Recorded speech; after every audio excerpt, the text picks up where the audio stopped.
The sound of unwrapping a piece of chocolate can trigger a craving for most people. This little treat can be found in virtually all convenience stores. However, handcrafted artisan chocolates have been on the increase, offering customers specialized experiences in the candy world. And you don't have to look beyond the Finger Lakes to taste some for yourself. I'm Darlynne Overbaugh. I am the owner and head confectioner of Life So Sweet Chocolate, located in Trumansburg and in Ithaca. I sat down with Darlynne within the production side of her Trumansburg location. She opened her business in February of 2008, but has been making chocolate for quite a while before then. I've actually been making candies since I was a little girl. My mom will tell you 3, I will tell you 8. While growing up, both her and her mother made chocolate as a hobby to give away as gifts, but she also gained a first-hand look into the industry.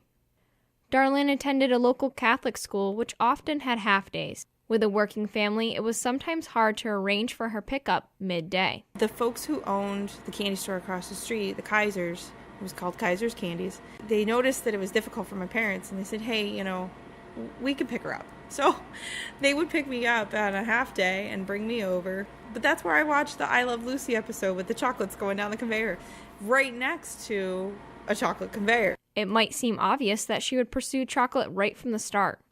However, that is not the case. She graduated from college with a degree in theater and worked in the theater world for about 5 years, all the while still making chocolate as a hobby.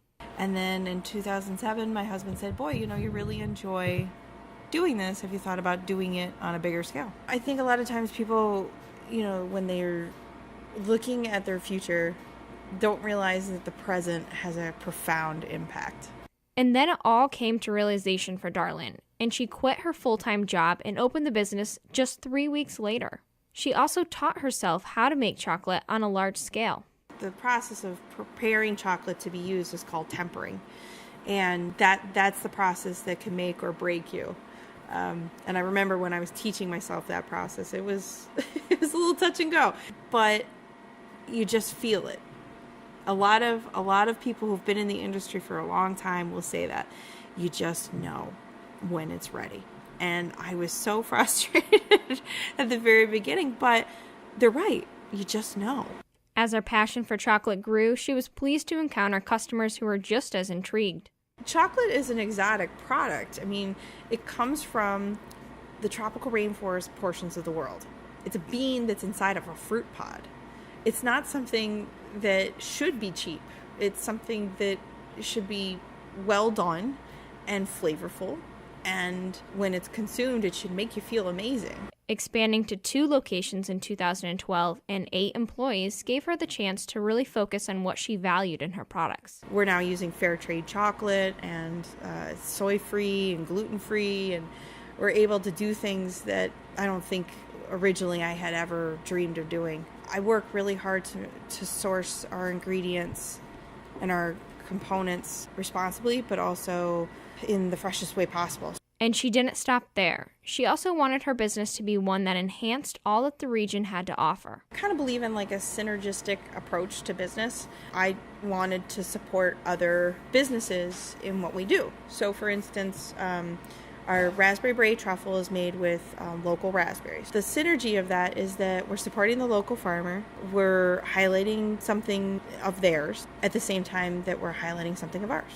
At harvest, she works with the local farmer and gets what she thinks she will need for the year and then freezes it. The local reach is also seen in her other chocolates, such as her honey pot truffles infused with local honey. In fact, she also has come up with a line of Finger Lakes-inspired barks, starting first with Cayuga and Seneca Lake with surrounding waterfalls, and expanding soon to Skinny Atlas and Keuka. The Seneca Lake bar, there's that sea salt connection, the salt connection, so it's dark chocolate with salts, caramel bits. It's not just the name, it's a flavor that exemplifies, characterizes that particular region, that particular lake.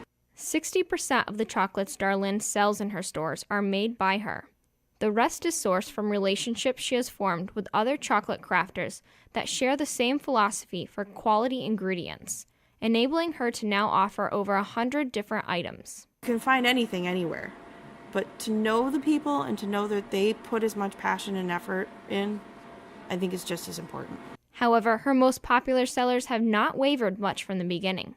The core three that we started with from the very beginning are our Dark Decadence, our Sinful, and our Aztec Truffle.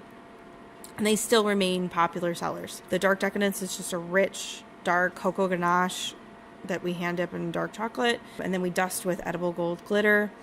Our Sinful is a cinnamon nutmeg combination, and then our Aztec is a spicier cayenne kind of style. Her truffles use a blend of 3 core varietals of chocolate. There's Criollo, Forastero, and Trinitario. It's a lot like wine. Based on where the cocoa is being grown, that flavor will be impacted. How you roast the cocoa beans. Then, if you combine different flavors from different countries, that affects the flavor. That's why chocolate is so interesting. While there are ratios to be respected with each chocolate she crafts, she primarily relies on her intuition. But it is mostly sensory. Smell, taste, texture, those all get evaluated. She admits that patience is a must in her line of work, with some truffles taking 2 to 3 days for completion. But it is all worth it when she sees the customer's reaction. They're happy. That's it. It's the happiness that the little things we do bring people. It's amazing. In fact, that happiness has spread to even those less fortunate.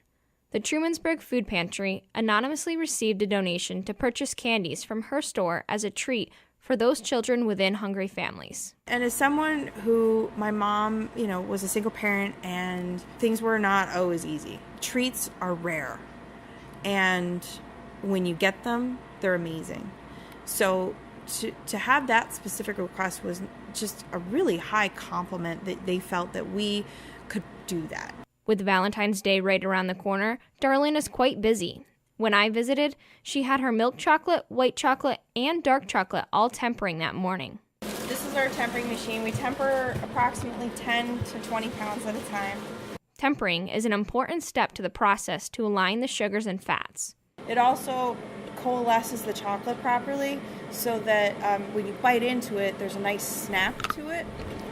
However, each load takes about 1 to 3 hours to temper. This care and attention is something she believes holds true for all artisan products. And in her opinion, their place in our region is vital. They are like the lifeblood of our communities. Small artisan products define who we are. When somebody hand makes something, there's nothing better. You're feeling the passion of that person. To connect with Darlynne, you can visit one of her 2 locations, or you may find her products in many local gift shops in the area. For more information, visit lifessosweet.com. On behalf of Red Tail Ridge Winery, I'm Danielle Van Giem.